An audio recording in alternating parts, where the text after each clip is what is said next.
What's going on, people, and welcome to another episode of Riley's Talk. I got a pretty good show for you today. Pretty good show. So, about the past few days ago, at least the past week, I've been pretty much doing a lot of NFL games and stuff like that because the playoffs is coming up. But I really didn't delve into politics at all. But of course, I didn't forget about what's going on. So, let's have a small recap of what's happened this week so far. It's really the big one, the stimulus package, the whole stimulus package. You know, how much of it is going into your pocket, you, the regular everyday person. So as we all know about now, $600.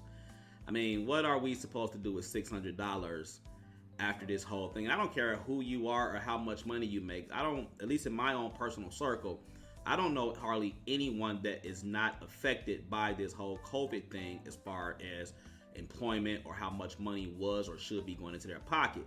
So I don't know anybody with $600 worth of rent. I mean, it's almost like $600 is enough to pay probably a car note and maybe your cell phone bill. That's about it for most people that I know, or probably the most Americans, what have you. So in my opinion, I've always felt they can keep the $600, to be brutally honest with you.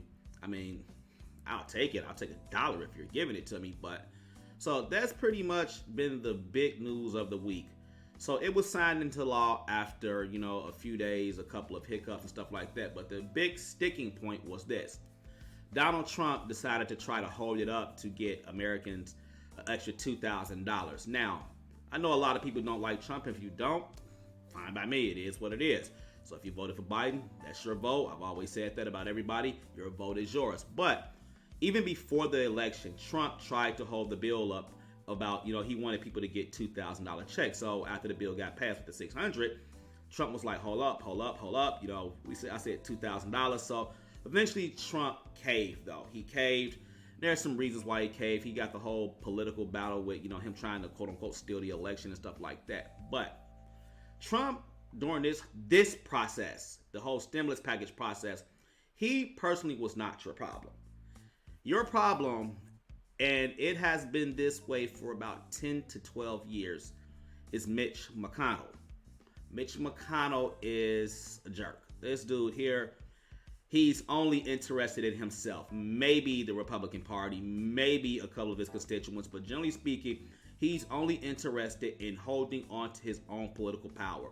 He has been the Senate majority or minority leader for the last 10 to 12 years, at least 10, might be 12 going back to the beginning of the Obama administration.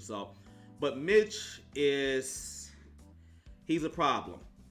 One of the reasons why he's a problem, number one, the time he spent in the Senate. Now, I'm not for what they call them term limits, but this is he just won re-election. So this is the 7th time he's won this office. And that puts him at 36 years in the Senate. Now, I'm 39.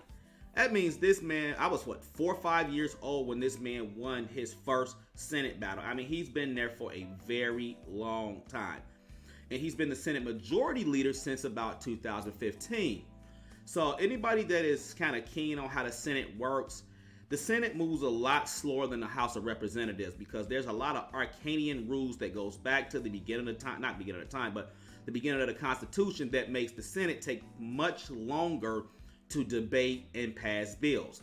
And Mitch uses every tactic in the book. Back in 2012, the man actually filibustered his own bill just to try to make Obama look bad. So I don't care if you like Obama or what have you. Like I say, Mitch, it doesn't matter if you're Democrat or Republican, Mitch is only after for himself. So I think at the time it was something like Obama wanted to raise the debt ceiling, and then he felt that the president alone should have that.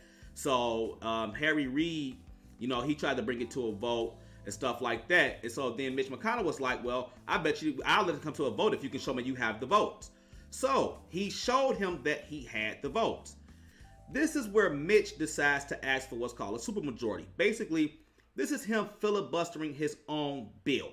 Because most of the times you're not going to have the supermajority. It's kind of one of those Arcanian rules. But again, Mitch is a problem, and he's your problem. Trump wasn't. He wasn't. So for all his bad, Trump, when it came to money and money only, Trump was your man's. a couple of months ago, there was a lot of money flowing around. A lot of money flowing around.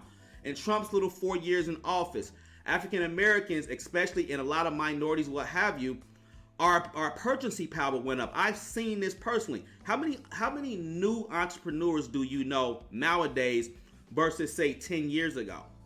There was a lot of money flowing around with Trump in the White House. It just was. I mean, it's hard for some people to believe, but it just is. But nowadays, especially since he's about to get out the White House, Mitch is just flexing his muscle. So backtrack for a second. While they were negotiating before the election, while they were negotiating the stimulus package then, again, Trump wanted $2,000 payments then. Mitch, in my opinion, did not think Donald Trump was going to win. So since he didn't think he was going to win, Mitch never brought it up for a damn vote. Because now there's some political aspect of this that is kind of legitimate. There's a couple of Republicans who, when it comes to this current stimulus package, they didn't want it to be as big as the last one. That makes some political sense because guess what? With the economy being shut down, there's not enough money coming into the Treasury Department to keep just sending money back out. So there is some legitimacy to that, generally speaking. But Mitch never even would let it even get to the floor for a vote. Because again, he's just trying to preserve his own power. He doesn't want to give Donald Trump the benefit of the doubt of taking credit for $2,000 stimulus checks. Then his own Republican Party say, well, you make the debt go up while Trump is out of office going to do what Trump do, play golf, fuck Sandy Daniels or whatever porn star he's messing with nowadays, so what have you. But Mitch, he's a gangster. He's a fucking gangster. So like I said, one of the people, somebody asked me earlier today, like, Boogie, why can we not get rid of this guy? Well, do you live in Kentucky? Because if you don't, you do not have a vote for or against him. He's a senator, and only people that can vote for or against him live in the state of Kentucky. Now, as far as his leadership position, I'm not too keen on how that whole concept goes of how they vote for leader and what have you. No matter, it seems like Nancy Pelosi, I don't know how she's been the Speaker of the House or the leader of the leader of the Democratic Party in the House for about, 15, 20 years now, no matter how good or bad you think she is. To me, that's kind of crazy. So I don't know how that goes, but generally speaking, if you want him out the Senate, you have to live in Kentucky. So like I said, he just won his 7th term, but at one point during the election cycle, he was behind his Democratic challenger. I'm not quite sure who that woman's name is, but he was behind her. So what happened was Trump decided to come in, do his little spiel, vote for Mitch, what have you. Mitch understands the political game very, very well. He understands how to play political chess. Like, he had laid out this cryptic laugh one time. Like, so this lady in the debate that he had, she's trying to hit him on his record. And I mean, she was killing him. She was killing him. But he just... he didn't even answer it. He didn't answer any questions towards her. He just answered it. He gave her this look like, you don't even know what's about to happen. I don't have to say nothing up here, but guess what? People are still going to vote for me. So Mitch is, I can keep saying Mitch's name over and over because, again, that's how much this guy fucking annoys me. So he blocked the 2,000 stimulus checks today. He blocked it. Let me tell you why he blocked it. Again, for the same reasons I mentioned earlier, that there is some legitimacy about some Republicans trying to, keep that low. But Mitch will pass any other bill. He'll pass any other bill any other time he wants to. So now he also, this is what he did. Now, he actually put it on a back burner. Although he blocked it, he put it on the back burner for it to come back at another date, possibly. And that possibly can be 200 years from now. That's just how the Constitution is written. So he ended up blocking it for another day. What I personally believe that he's going to do is he's going to bring it back up here in a couple of weeks. But he's going to add a poison pill to it. He's going to add a bill to it. It's called a poison pill, but it's a bill. He's going to add a bill to it that he has no fucking chance of passing.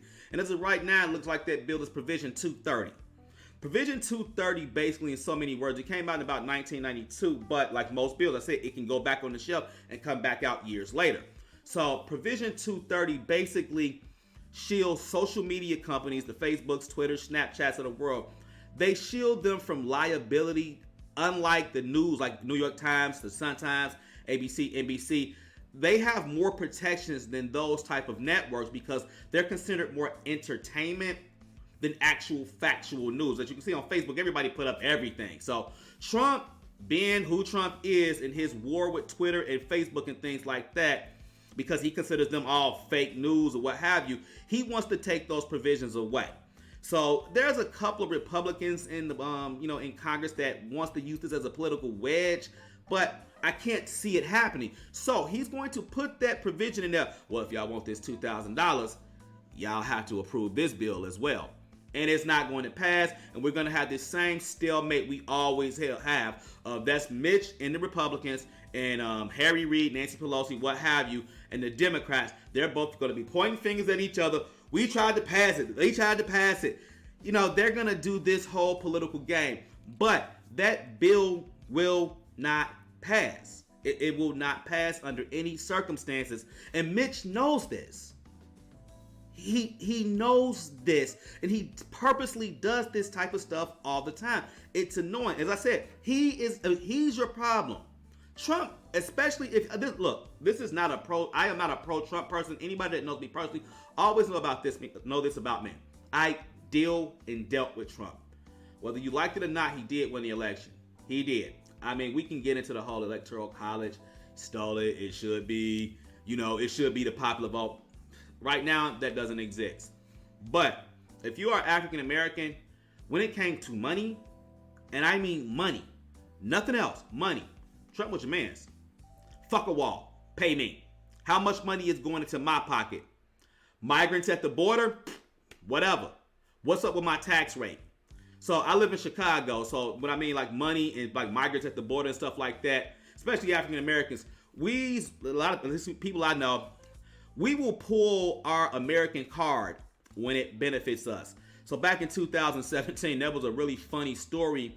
So if you're familiar with the Brickyard Mall, if you live in the Chicago area, so there was a company called Cloverfield, and Cloverfield makes bread. They make it for McDonald's. They make it for a lot of restaurants around the world. So I think it's actually a German-based company, but that's another story.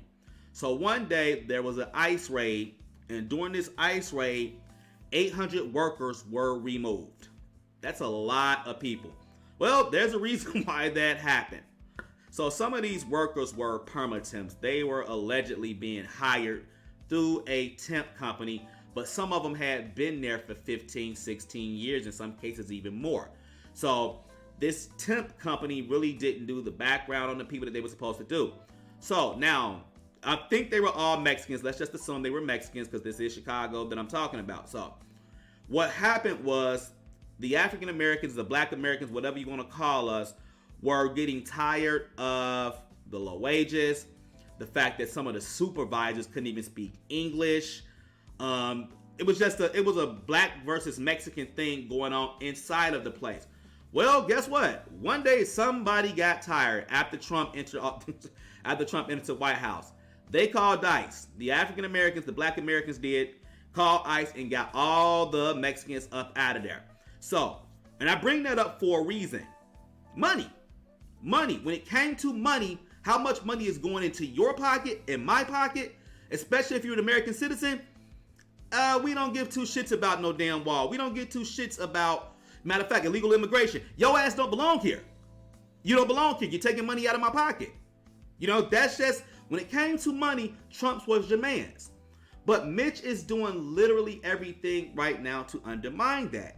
He is. He is. I just do not get how we keep electing this dude into the Senate, and he just has no fear of anybody. He does what he wants, and nobody stops him. So, I mean, I'm gonna wrap this video up here real quick. I can talk about this guy all day. Mitch MCConnell is your problem. He was your problem. Don't expect, even under Biden coming in, just like the Obama administration, do not expect a lot of things to get done. I'm sorry, I'm looking down for a second, looking for my water. Give me a second.